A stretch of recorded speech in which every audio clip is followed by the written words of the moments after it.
E aí, galera, vamos para mais uma questão aqui da prova EFON 2019-2020, prova de matemática. Nona questão. Seja uma circunferência C1 com centro em A e raio 1 e a circunferência C2 que passa por A com centro em B e raio 2.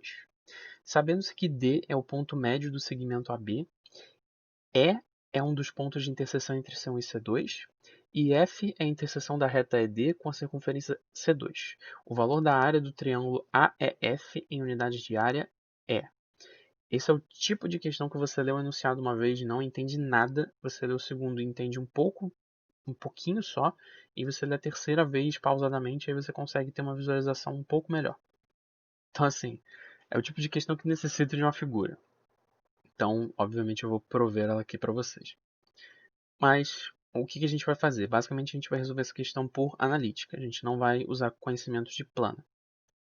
Então, definindo o A como a nossa origem e o B, consequentemente, vai ser o ponto 2, 0, né? Porque ele fala que o B ele é centro de uma circunferência de raio 2 que passa por A, né? E definindo ele como ponto 2, 0 para facilitar a nossa vida, a gente pode montar a figura que eu vou mostrar para vocês agora. É o seguinte, a gente tem aqui a circunferência C1, circunferência azul, e a nossa circunferência vermelha C2, ok? E os nossos pontos A e B definidos estão aqui direitinho. O ponto D é metade, e justamente como a circunferência C1 ela tem raio 1, a gente consegue visualizar que esse ponto D ele faz parte da circunferência. Ele vai ser o ponto 1, 0. Tá? Aqui o E é um dos pontos de interseção entre as duas circunferências, né? Justamente eu escolhi esse daqui de cima, só para ser um x, y positivo. E o F, a interseção dessa reta é D, já que a gente definiu D e E, a gente pode definir a reta é D, é a interseção do F com essa circunferência C2. Vale ressaltar que a reta ela tem dois pontos de interseção, só que um deles já é o E. Então o F só pode ser o outro. Beleza? E aí ele pede o valor da área do triângulo AF. Para obter esse valor, a gente vai procurar então as coordenadas de A, E e F para usar aquela fórmula da área que a gente viu em geometria analítica. Claro, o ponto A a gente já sabe as coordenadas, é 0, 0. Então o que a gente vai fazer vai ser procurar as coordenadas de E e as coordenadas de F, certo? Então, primeiro, as coordenadas de E. Para achar as coordenadas de E, basicamente para a gente achar tudo aqui nessa questão, a gente vai resolver sistemas.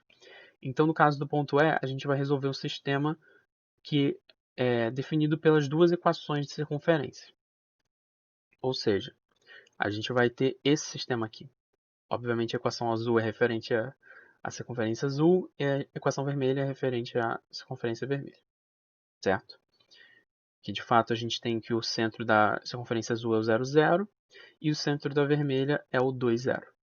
Então, e o raio da primeira é 1 e o raio da segunda é 2. Então a gente consegue montar essas equações sem maiores problemas. E aí, resolvendo, né, basicamente o que eu fiz foi abrir esse x menos 2 ao quadrado aqui. Quando você abre, aparece um x ao quadrado que, junto com esse y ao quadrado, a gente pode escrever 1, né? E aí fica menos 4x mais 4 mais 1 igual a 4. E aí, resolvendo, a gente obtém que o x de E, vale 1 quarto. E aí, dado que a gente achou o x de E, a gente só precisa substituir o x de E em alguma dessas duas equações, de preferência na azul, que a gente obtém que y de E é raiz de 15 sobre 4. Beleza? Então, meio que a gente já andou meio caminho nessa questão. A gente já achou as coordenadas do ponto E. Agora a gente vai usar isso para achar as coordenadas do F. Tá?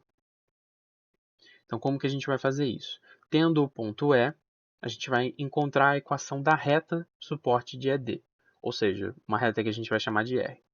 E como consequência, a gente vai usar essa equação de reta para fazer a interseção com a circunferência C2, que vai dar para a gente o ponto F.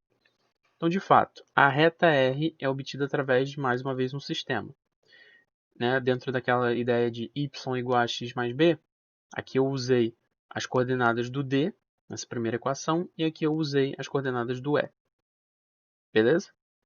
Então, é um sisteminha tranquilo que vai dar para a gente que A é menos raiz de 15 sobre 3 e B é raiz de 15 sobre 3, sem o menos. Beleza? Se vocês testarem esses dois valores aqui, vocês vão ver que satisfaz as duas equações. Beleza? Então, tão tranquilo, né? A princípio. A gente conseguiu já o ponto E. Usando o ponto E, a gente encontrou a reta ED. Falta agora só, entre aspas, fazer a interseção dessa reta com a circunferência. E para isso, vamos ter mais um sistema. A primeira equação do sistema é a equação da reta, que a gente acabou de encontrar, e o segundo é a equação da circunferência, que a gente já tinha. E basicamente o que a gente vai fazer vai ser substituir esse y aqui no y². Então, repara que eu já aproveitei e cortei, né? Porque x menos 2 ao quadrado dá x ao quadrado menos 4x mais 4. Eu já cortei esse 4 com o 4 daqui para ficar zero, certo? E isso daqui eu só substituí o y que a gente tinha, beleza? E aí, isso dá para a gente essa equação aqui. 8 terços de x ao quadrado menos 22x sobre 3 mais 5 terços é igual a zero. Que, para a gente poder simplificar um pouco as coisas, a gente pode cortar esses 3 todos, né? Simplificando a nossa vida. E aí a gente cai num Bhaskara que fica dessa forma aqui. 22, mais ou menos uma raiz que parece feia, mas não é feia, dividido por 16. Essa conta aqui de dentro dá 324, e 324, a raiz dele é 18. Então a gente teria duas soluções. Qual delas usar? Bom, como eu falei, a gente tem duas interseções, então realmente a gente tinha que obter duas soluções. Só que uma dessas soluções vai gerar para a gente o próprio ponto E, e a gente não quer isso, né? Como referência, então a gente vai pegar o x que tem porque os dois x's vão ser positivos, né? Mas a gente vai pegar o x que pela figura mostra-se o maior. Então a gente vai pegar o x igual a 22 mais 18 sobre 16, que dá 40 sobre 16, que dá 5 meios. Beleza? E de fato, que de fato não é o ponto E, né? Porque o ponto E tem outra coordenada x. E aí esse x de f, se a gente substituir em qualquer uma dessas duas equações, dá pra gente que o y de f é menos raiz de 15 sobre 2. Certo? Então agora a gente tem o ponto E, a gente tem o ponto F e a gente tem o ponto A. A gente pode aplicar a fórmula que a gente queria. Com os pontos A, E e F em mãos, a gente vai calcular a área do triângulo. Então, lembrando, né? Claro, a área de um triângulo é metade do módulo desse determinante aqui que eu botei. É porque eu não tinha como fazer módulo do determinante, porque iam ser mais duas barras verticais aqui, não ia dar para representar direito. Mas tanto que esse determinante aqui, se vocês fizerem a conta bonitinho, dá negativo. Então é pegar o módulo dele, tá? Então dá 1/2 disso aqui, na verdade do módulo disso aqui. Vocês vão ver, façam aí a conta, deixo como exercício para vocês. Dá exatamente 3 raiz de 15 sobre 8. Beleza, galera? Que tem lá nas opções bonitinho, tá? Então, se não tem dúvida, parte para a próxima.